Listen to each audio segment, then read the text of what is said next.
Previously on episode 1, you discovered you practiced dying every night. You realized identity is more fragile than you imagined. You found something that witnesses all changes without being changed. But one question remained.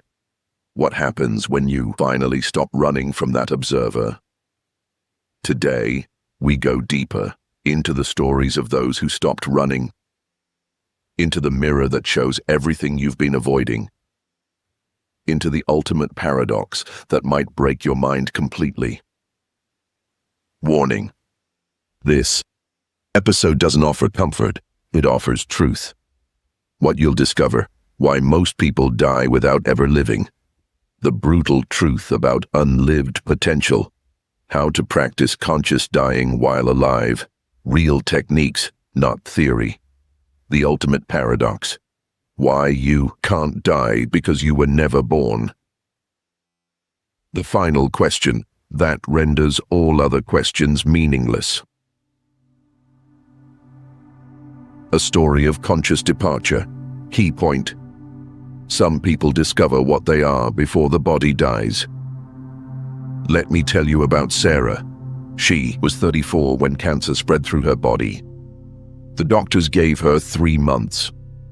But instead of fighting the diagnosis with denial or drowning in despair, she did something extraordinary. She began investigating who was going to die. Picture this: Sarah's hospital room, afternoon light through blinds. Her sister visits. "Aren't you afraid?"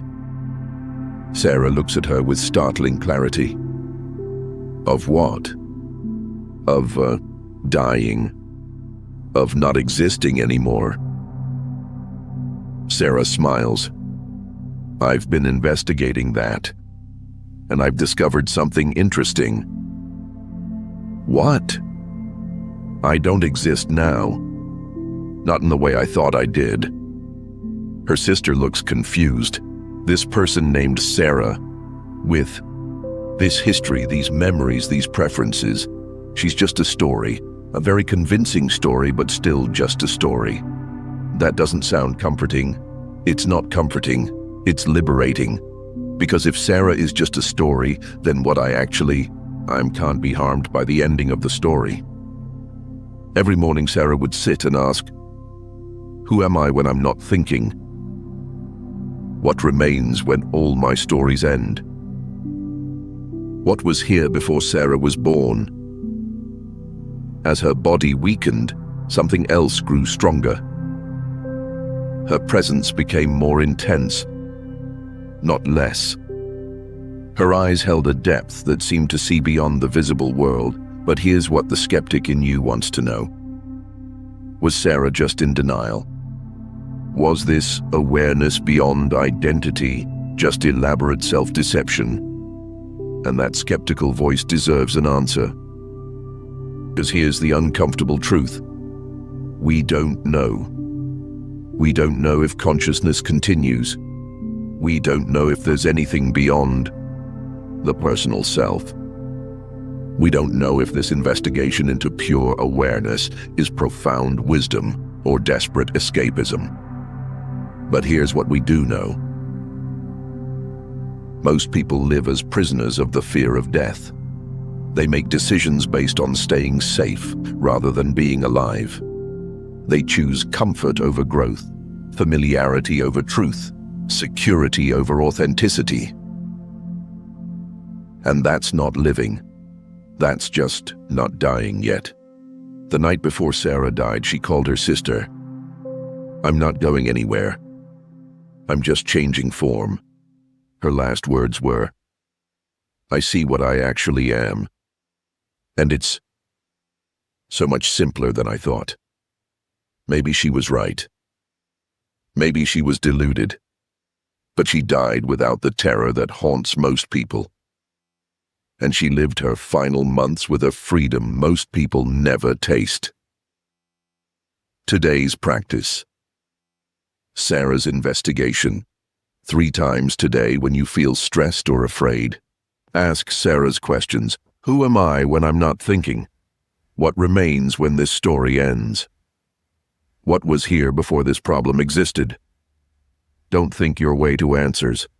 Rest in the questions. Takeaway.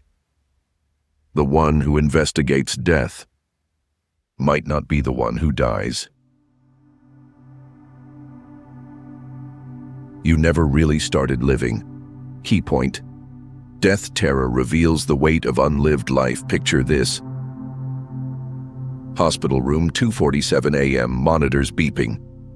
A woman holds her father's hand as his breathing slows. Sarah stares at her father's face. The doctor said hours, maybe minutes. Her phone buzzes. Boss texting. Can you handle Monday's presentation? She looks at the message. Then at her father, then back at the phone. For 43 years, she's answered every message, attended every meeting, said yes to every request, built a perfect resume, a perfect career, a perfect life on paper. But watching her father slip away, she realizes something that makes her stomach drop. She never actually lived. Pause. Let that sink in. Now picture this. A coffee shop. Morning rush. A 78-year-old man sits across from his grandson, hands shaking slightly as he lifts his cup. Grandpa, are you scared of dying? The old man looks out the window for a long moment. Then back at his grandson. You know what scares me? I was so busy surviving, I never checked if I was actually alive. He sets down his cup. 78 years. Jobs, bills, responsibilities, obligations. Always something urgent. Always something that couldn't wait. His grandson waits. I kept thinking, once I get through this week, this month, this year, then I'll start living. But then never came. There was always another crisis, another deadline, another reason to postpone being present. He looks directly at his grandson. Don't do what I did. Don't mistake being busy for being alive. Feel this with me. Feel the weight of that recognition in your chest. Not gentle disappointment. The crushing awareness that you spent your entire existence waiting for permission to be yourself, waiting for the perfect moment to speak your truth, waiting for fear to disappear before you acted with courage. Her father's eyes flutter open. He looks at her with startling clarity. Did you? His voice barely a whisper. Did you ever do what made you happy? Sarah opens her mouth to list her achievements, her promotions, her savings account, but the words don't come. Because she realizes she doesn't know what makes her happy. She's been so busy becoming what everyone else wanted that she never discovered who she actually was. His hand squeezes hers. Don't wait, he whispers. Don't do what I did. Don't wait. And then he's gone. This is what makes death unbearable for most people. Not the fear of non-existence. The weight of unlived life.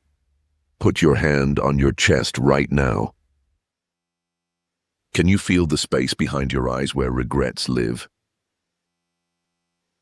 Can you sense the tension in your shoulders from carrying expectations that were never yours? Can you feel the hollow ache from love you've been too afraid to give? You can go decades without truly meeting yourself. You can live an entire lifetime holding your breath emotionally. You might be thinking, that's not me. I've lived. But have you? Have you ever been with yourself in complete silence? Without reaching for your phone, turning on music, calling someone, planning something, worrying about something? When did you last ask, who am I when I'm not performing? When I'm not achieving? When I'm not fixing, helping, or pleasing anyone? But here's the paradox that will break your mind. What if the fear of death is actually the fear of life? What if every moment you spend avoiding death is a moment you spend avoiding being fully present? What if the awareness that's terrified of dying is the same awareness that's been too afraid to fully live? Sarah walks out into pre-dawn darkness. She types, "I won't be handling Monday's presentation, or any Monday. I resign." For the first time in her life, her finger hovers over send without fear. She sends it. Books a flight to Paris. One way. She doesn't know what she'll do there, but she's moving towards something instead of away from it. Life review practice. Do your life review now, while you can still change things. First, ground yourself in your body. Put your hand on your chest, not to feel energy, but to remind your body you're still here, that you're not running away. Feel your feet on the ground, the weight of your bones, the reality of flesh. Now ask these questions and let your body respond. If you died today, what would you regret not saying?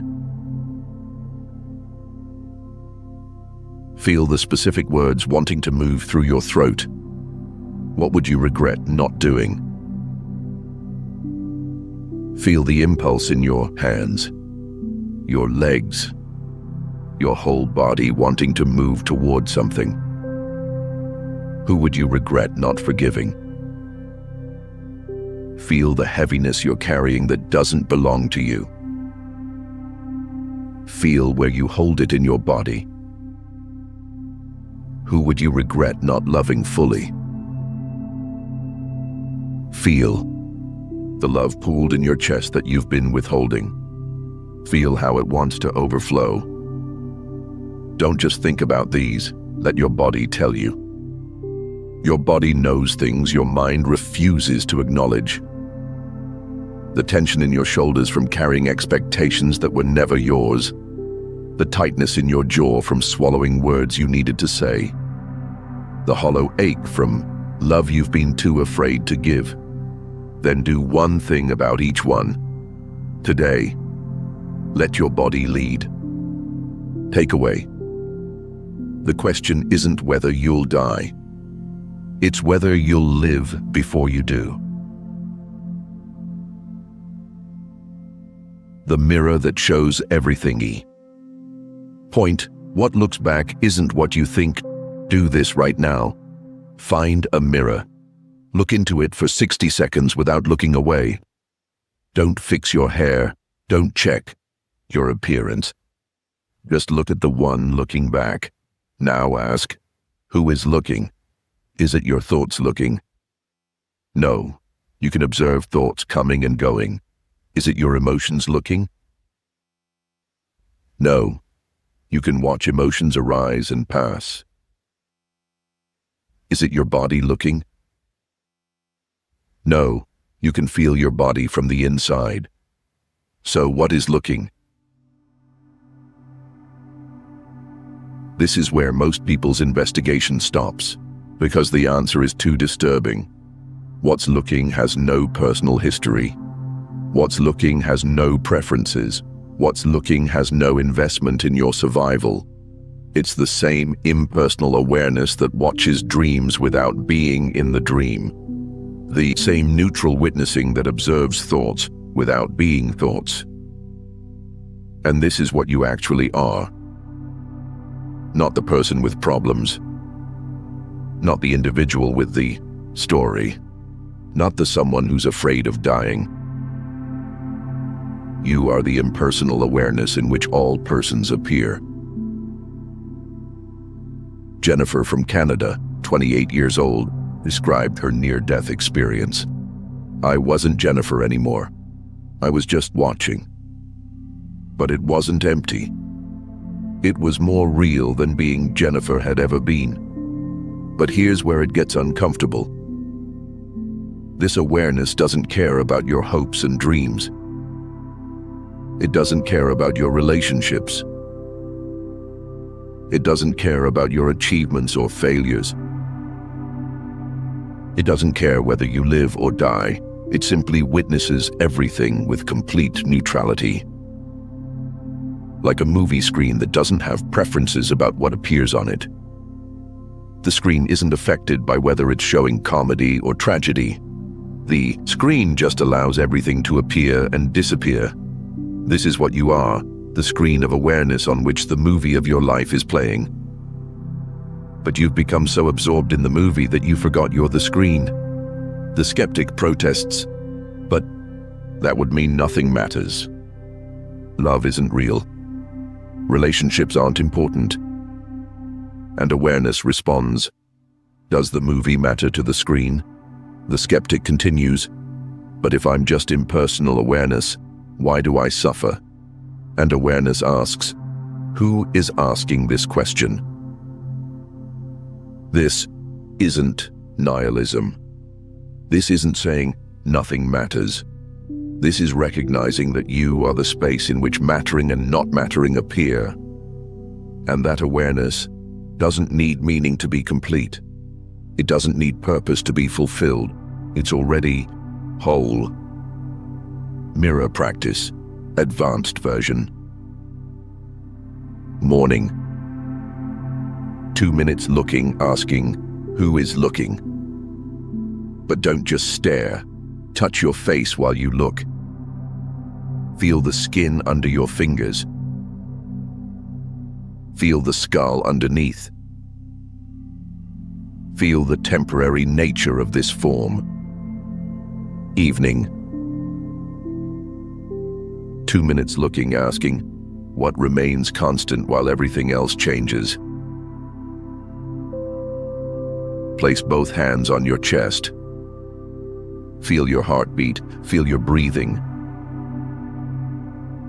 Notice how something watches even your own heartbeat. Before sleep, 1 minute asking, what watches the watcher? Lie down and feel the weight of your body sinking. Feel how awareness doesn't sink. Feel how it witnesses sinking without being heavy. Let your body teach you about impermanence. Let your awareness show you what doesn't change. Takeaway: you are not the main character in your life. You are the awareness in which the main character appears. The practice of sacred dying key. Point: every moment offers a chance to die consciously. You don't have to wait for death to practice dying. Consciously, picture this: rush hour traffic. Car not moving, frustration rising, something in you is agitated. Wants this moment to be different, but something else just watches the agitation. Practice dying to the one who's frustrated. Not by suppressing frustration, but by recognizing you are the awareness that observes frustration, not the frustration itself. Every difficult moment is a small death, every ending, every disappointment, every time life doesn't match your plan. Here's your training program. Death to expectations. When things don't go your way, ask, what in me is attached to this outcome? Then be the awareness that watches attachment rather than the one who is attached.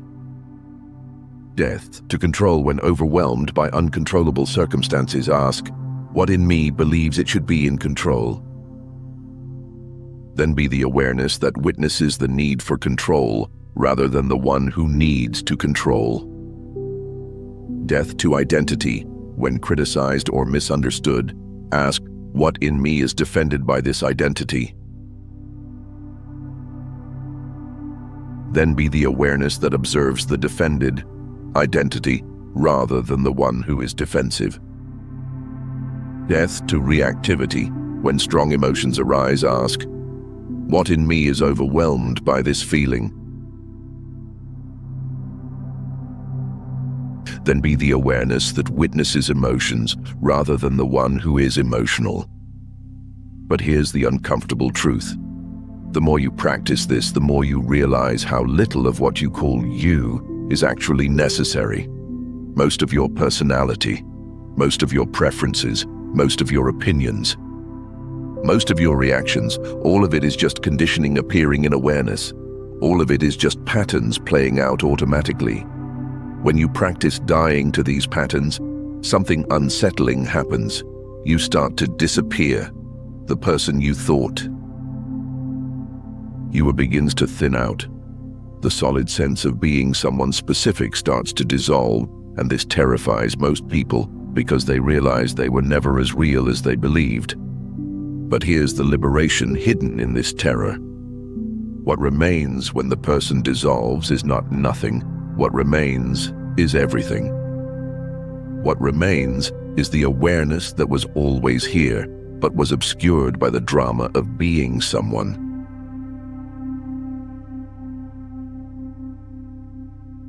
Daily dying practice. Choose one pattern to die to each day this week. Monday. Die to needing to be right. When someone disagrees with you, put your hand on your heart. Feel the contraction that wants to defend. Breathe into that space. Let the need to be right dissolve with each exhale. Tuesday. Die to needing approval. When you feel the urge to please someone, feel your feet on the ground. Let the earth support you, instead of seeking support from others' opinions. Wednesday. Die to needing to control outcomes. When things don't go your plan, clench your fists tight for 10 seconds. Then release. Feel the relief of letting go in your body. Thursday. Die to needing to be understood. When someone misunderstands you, place your hands on your belly. Breathe deeply. Let understanding come from within instead of without. Friday. Die to needing things to be different. When frustrated with reality, feel the weight of your body. Let gravity teach you about acceptance. Saturday. Die to needing to be someone special. When ego rises, touch something rough. A wall, a tree. Let texture remind you that you're just another temporary form in an endless dance. Sunday. Die to needing to know what happens next. When anxiety about the future arises, lie down and close your eyes. Feel how your body knows how to exist without knowing what comes next. Takeaway. What you are cannot be threatened by the dissolution of what you're not. Ultimate paradox key point. You cannot die because you were never born. Look at a baby photo of yourself. Where did that infant come from? Not your parents. They provided genetic material and environment, not your soul. That's just another story. That baby appeared in awareness the same way a dream character appears in a dream out of nothing, into awareness for no reason. And the awareness in which that baby appeared, the awareness looking at this photo right now, is exactly the same awareness, unchanged, unaged, untouched by time. Your body has completely replaced itself multiple times since that photo. Your thoughts are entirely different. Personality has evolved, your memories have changed, but the awareness that witnesses all these changes is identical.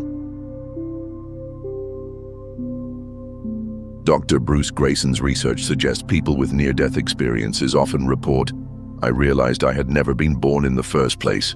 I had always existed, but had forgotten. What you think of as your birth was not the beginning of you. It was the beginning of the story about you. What you think of as your death will not be the end of you. It will be the end of the story about you. But you, the real you, are not the story. You are the awareness in which stories appear and disappear. And that awareness was never born. If it was never born, it cannot die. But here's where the mind rebels completely. If I was never born, what am I? If I can't die, what's the point? If I'm just awareness, why does suffering feel so real? And that's exactly the right question, because suffering is real, but not in the way you think. Suffering is real the way a dream is real. While you're in the dream tiger really chases you. The dream heartbreak really hurts. The dream death really terrifies you. But when you wake up, you realize you were never actually in danger. You were always the dreamer, not the dream character. Birth and death are experiences that happen to the dream character. They are not experiences that happen as the dreamer. You are the space in which birth and death appear.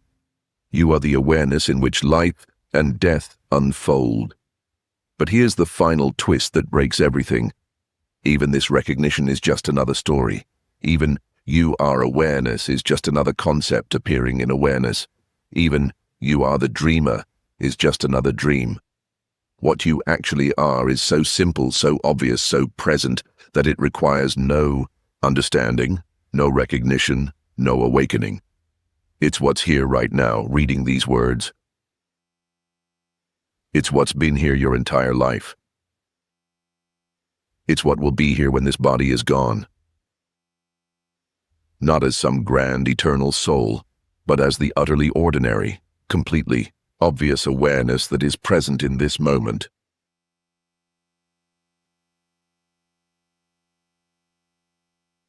Paradox practice. Before birth. Investigation. Sit quietly for 10 minutes. Feel your sitting bones on the chair.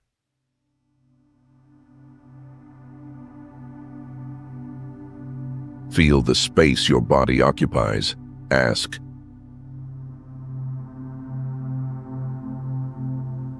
what was here before I was born? Don't think your way to an answer. Let your body respond. Feel into the space behind your heart. Feel into the space behind your thoughts. Rest in the space before the question was asked. Feel how your body emerged from emptiness. Feel how it will return to emptiness. Notice what's aware of both the body and the emptiness. Maybe that's what you are, or maybe not. Maybe it's just space pretending to be someone asking questions about space. Takeaway: the one investigating birth and death was never born and cannot die. The final question, key point, the end of all seeking, if death isn't the end. If awareness continues. If you are more than this body, this mind, this story, who are you without them? Complete silence. No sounds, just this question hanging in space. Right now, before thinking, before analyzing, before cleverness. Who are you? Not your name. Not your job. Not your relationships. Not your history. Who are you in this moment of pure being? Feel into the space where the question comes from. Feel into the silence that hears the question.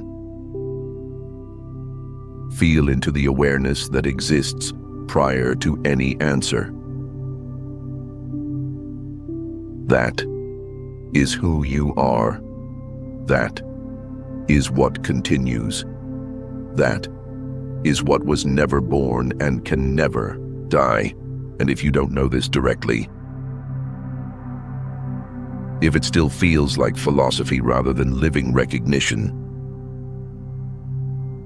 if something in you is still asking, but what if this is all speculation? Then let me ask you this: what if it is? What if consciousness doesn't continue after death? What if there's nothing after the final breath? What if this is all there is? Would that change what you are right now? Would that make this moment of awareness less real? Would that make this experience of being present less profound? The skeptic wants certainty. Tell me what happens after death. But what if that's the wrong question? What if the right question is, what's happening before death? What if the mystery isn't what comes after? What if the mystery is what's here now? Look around you right now, this moment, this awareness, this inexplicable fact that there is something rather than nothing. This is already the miracle. This is already the mystery. This is already beyond explanation. You exist. You are aware. You are here.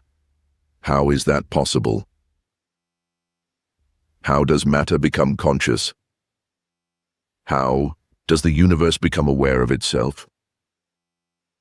How are you reading these words right now? No one knows. Science can map the brain, but can't explain how neural activity becomes experience. Philosophy can create theories, but can't bridge the gap between matter and mind. Religion can tell stories, but can't prove anything about what comes after. The truth is, existence itself is impossible. Consciousness itself is unexplainable. Awareness itself is a complete mystery, and yet here you are, aware, conscious, existing right now. Not in some future afterlife. Not in some past lifetime. Right. Now maybe that's enough. Maybe the question isn't what happens when I die. Maybe the question is, what's happening while I'm alive? Maybe the mystery isn't what you become. Maybe the mystery is what you already are. Final integration. What you've discovered. Across both episodes, you practice dying every night. Sleep as death rehearsal identity is fragile. You're not who you think you are. Something witnesses everything, including the fear of death.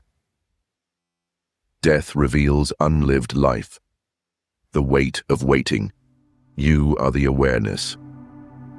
Not the content, the screen, not the movie. Every moment is practice. Small deaths prepare for the big one. The ultimate paradox, never born, cannot die. The final question. Who are you right now?